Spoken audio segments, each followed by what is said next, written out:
Hi friends. तो आज का जो हमारा टॉपिक है वो इनपुट आउटपुट ऑर्गेनाइजेशन का लास्ट टॉपिक है और वो है हमारा इनपुट आउटपुट प्रोसेसर। यानी जैसे कि हमारा सीपीयू होता है तो उसमें भी जो हमारा प्रोसेसर होता है उसका काम होता है मेमोरी से काम करना। तो इसी तरह से हमारे पास इनपुट आउटपुट प्रोसेसर होता है जो स्पेसिफिकली हमारे पेरिफेरल डिवाइसेस यानी इनपुट आउटपुट डिवाइसेस से हमारे मेमोरी का कनेक्शन डायरेक्टली पॉसिबल करता है। तो यहाँ पे जो हमारा इनपुट आउटपुट प्रोसेसर होता है तो जैसे कि मैंने कहा उसका जो काम है वो आईओ प्रोसेसिंग का है यानी इनपुट आउटपुट प्रोसेसिंग का है। तो यहाँ पे हमारे सीपीयू के बराबर का ही वो काम करता है। बस उसका जो कंसेप्ट ऑफ वर्किंग है वो इनपुट आउटपुट यानी हमारे पेरिफेरल से रिलेटेड है। तो यहाँ पे अगर मैं कहूँ कि आप इसका नाम सुनते हैं तो इनपुट आउटपुट प्रोसेसर है, तो ऑब्वियसली इसका जो वर्किंग स्टाइल है वो एक प्रोसेसर जैसा है। अब इसको हम डीएमए से नहीं कंपेयर कर सकते क्योंकि डीएमए में क्या होता है कि हर एक फीचर जब वो रन होता है तो वो with the help of CPU control होता है। वाइल अगर आप आईओपी यूज कर रहे हैं तो उसमें सिर्फ एक परमिशन होती है कि वो एक्टिवेट होने के लिए यानी इनिशिएट होने के लिए इनपुट आउटपुट प्रोसेसर को सिग्नल चाहिए होता है और बाद में उसका वर्किंग वो खुद अपने आप अपने इंस्ट्रक्शंस और अपने रजिस्टर्स की हेल्प से हैंडल करता है। तो यहाँ पे जो हमारे आईओपी प्रोसेसर होते हैं उनका स्पेसिफिकली काम तो आईओ ट्रांसफर का ही होता है। पर इसके अलावा हमारे जो आईओपीज होते हैं वो अरिथमेटिक लॉजिकल ट्रांजैक्शंस और ट्रांसलेशंस भी कर सकते हैं। यानी इसके अंदर जो some basic features of CPU है वो भी अवेलेबल होते हैं।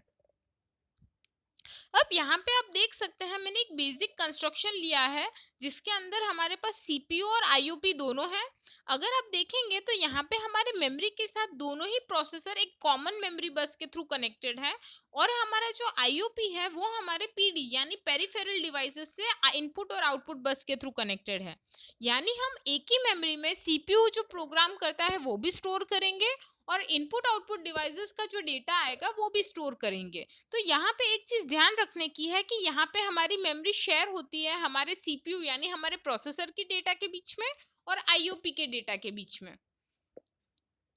यहाँ पे अगर आप ध्यान से नोटिस करेंगे तो जो हमारी मेमोरी है उसमें जो डेटा ट्रांसफर होता है तो उसके लिए हमारा इनिशिएशन कमांड हमेशा सीपीयू देगा। यानी अगर आप आईयूपी को वर्क करवाना स्टार्ट कर रहे हैं तो उसका हमेशा इनिशिएशन का जो कमांड है वो हमारे सीपीयू के थ्रू पास होगा और फिर वो डेटा मेमोरी में ट्रांसफर करना स्टार्ट कर सकता है। इसी के साथ एक कंसेप्ट ये भी होता है कि जैसे मैंने कहा कि सीपीयू को अगर आप कंडीशन दे रहे हैं कि वो इनिशिएट करेगा आईओपी को तो हम बोल सकते हैं कि हमारा सीपीयू एज ए मास्टर काम कर रहा है इस पूरी अरेंजमेंट में। और जनरली अगर आप कोई भी ऐसी सिस्टम की अरेंजमेंट देखते हैं जहाँ पे सीपीयू यानी प्रोसेसर और आईओपी दोनों ही अवेलेबल है तो सीपीयू एज ए मास्टर काम करेगा while IOP as a slave work करता है। यहाँ पे अगर आईओपी को किसी काम के लिए या किसी प्रोग्राम में हेल्प के लिए अगर सीपीयू को डिस्टर्ब करना है या फिर उससे हेल्प लेनी है तो वो with the help of interrupt हमारे सीपीयू को वहां पे इंडिकेट करता है कि उसको पर्टिकुलर काम में या फिर पर्टिकुलर ट्रांसफर के लिए हेल्प की जरूरत है।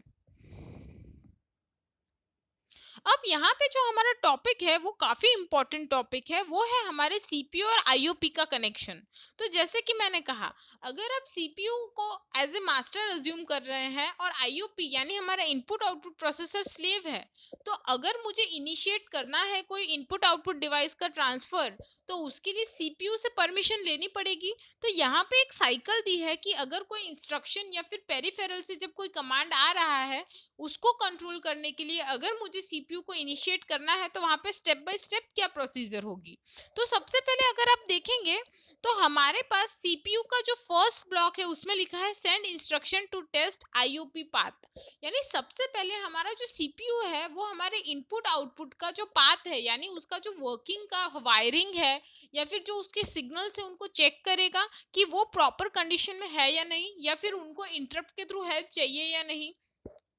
अब जैसे वो सिग्नल चेक करने के लिए हमारे आईओपी में जाएगा, तो हमारे आईओपी में वो चेक कैसे करेगा? आईओपी के पास खुद का एक स्टेटस वर्ड होता है, यानी हमारे पास जैसे स्टेटस रजिस्टर होते हैं और उनके वेरियस बिट्स होते हैं, तो यहाँ पे आईओपी के पास भी अपना एक पर्टिकुलर स्टेटस रजिस्टर होता है, जिसके बिट्स के थ्रू वो बता सकता है कि उसके अंदर कोई ट्रांसफर एरर तो नहीं है, या फिर उसमें ट्रांसफर होने वाला है या नहीं, या फिर वो अभी आइडल स्टेट में है या नहीं। अब जैसे ही वो फ्लैग इंडिकेट होगा, यानी हमारा सीपीयू उस फ्लैग को चेक करेगा, और अगर उसका स्टेटस ओके है, यानी वो परफेक्टली वर्किंग कंडीशन में है, तब तो हमारा जो डेटा है वो स्टार्ट हो जाएगा आईओपी में ट्रांसफर होने के लिए। तो हमारे आईओपी के जो इंस्ट्रक्शन होते हैं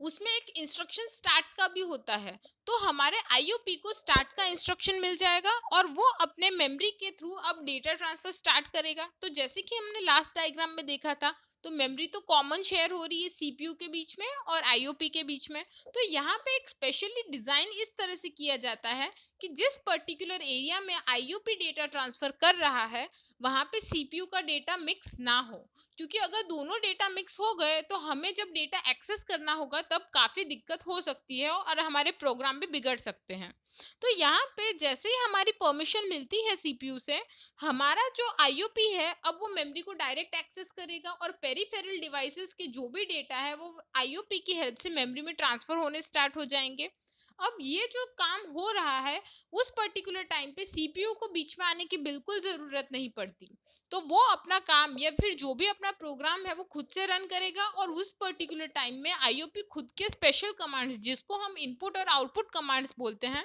उनकी हेल्प से पेरिफेरल का डेटा एक एक करके मेमोरी में रखने लगेगा और ट्रांसफर करने लगेगा। अब जैसे ये ट्रांसफर कंप्लीट होगा तो अगेन सीपीयू को वापस परमिशन देनी पड़ेगी कि ये ट्रांसफर कंप्लीट हो चुका है और ये कनेक्शन अब एक बार रोकनी है। तो हमारा जैसे ही आईओपी में ट्रांसफर कंप्लीट हो जाएगा, तो यहाँ पे जो हमारा आईओपी है वो एक स्टेटस रिपोर्ट बनाएगा। जैसे मैंने कहा कि ट्रांसफर कंप्लीट हुआ है, तो उसके लिए भी एक बिट होगी, जिस बिट से वहां पे इंडिकेट होगा कि ओके ये पर्टिकुलर ट्रांसफर कंप्लीट हो चुका है। तो जैसे ही हमारा ट्रांसफर कंप्लीट हो जाएगा, हमारा आईओपी सीपीयू को इंटरप्ट देगा।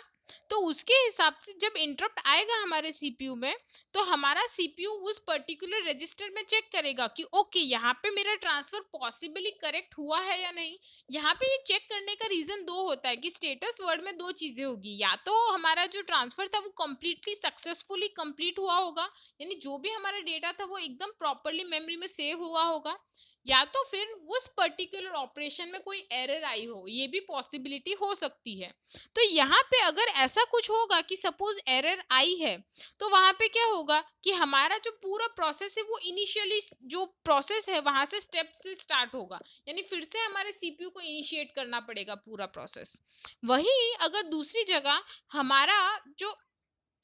डेटा है वो प्रॉपरली ट्रांसफर हो चुका है, तो हमारा जो मेमोरी लोकेशन है वहां पे वो स्टेटस वर्ड सेव कर लेगा कि ओके डेटा ट्रांसफर हो चुका है।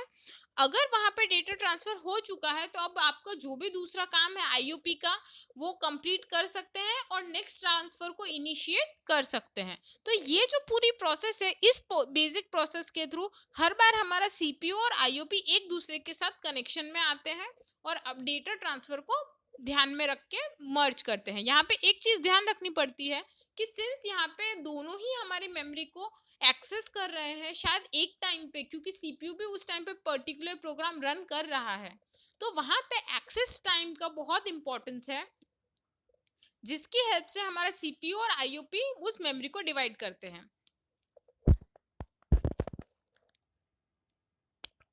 Thank you.